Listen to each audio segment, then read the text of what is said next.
central é responsável por coordenar diversas funções do organismo.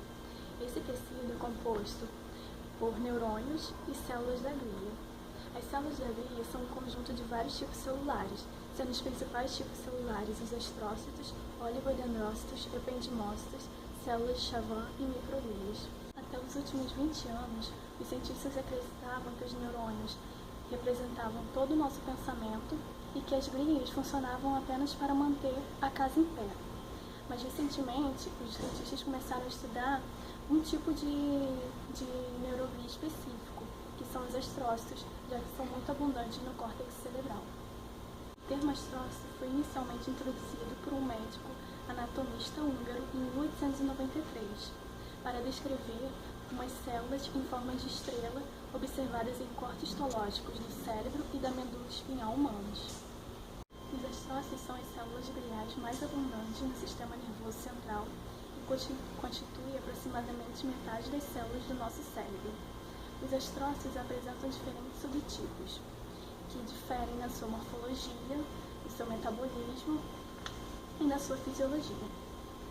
Dentre os mais importantes subtipos, podemos citar astrócitos protoplasmáticos, presentes na substância cinzenta, astrócitos fibrosos, presentes na substância branca, e astrócitos velados, que estão presentes no cerebelo, entre outros tipos de astrócitos.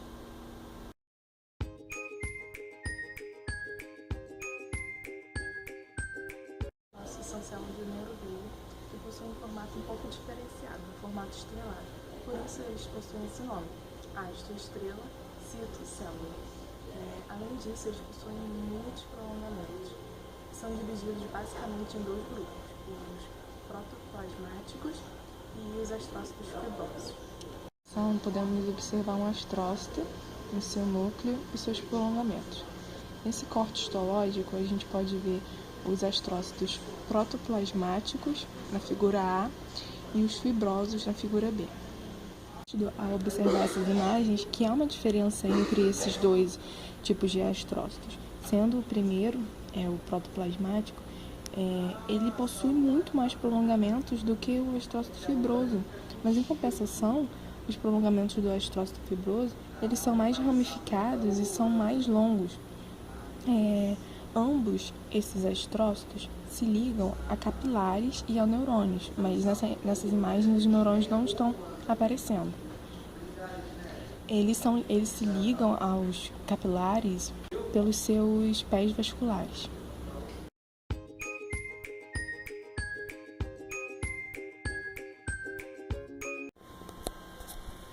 Além dessas divergências em suas formas, essa divergência anatômica, há uma diferença em onde eles são encontrados com mais frequência, sendo o protoplasmático mais encontrado na substância cinzenta, já o fibroso é mais encontrado na substância branca, do sistema nervoso central.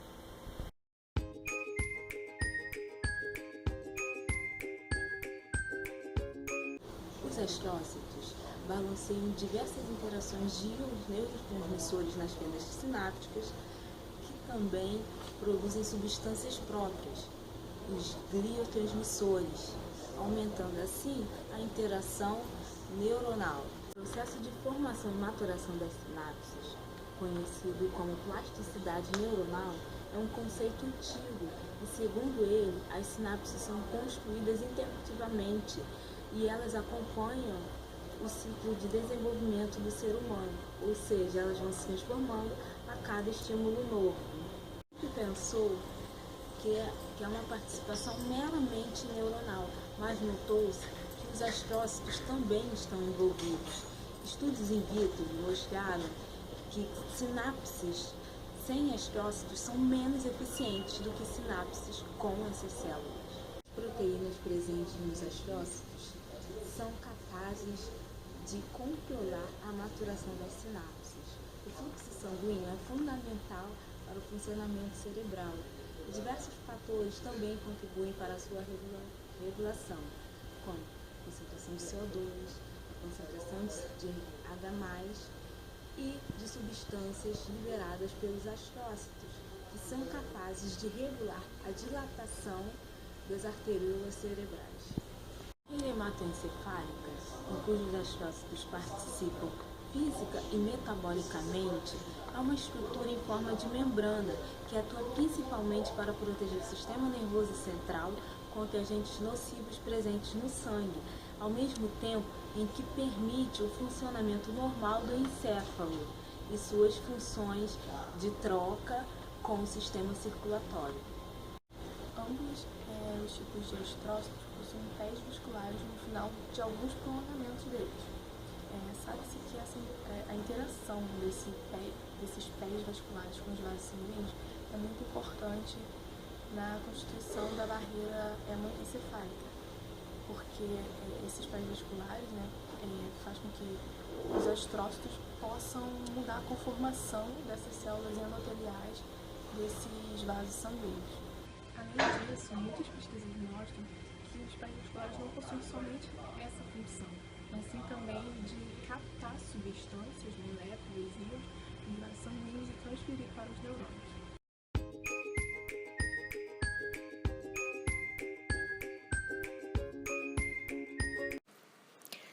Sabe-se que a maioria dos tumores cerebrais tem origem dos astrócitos.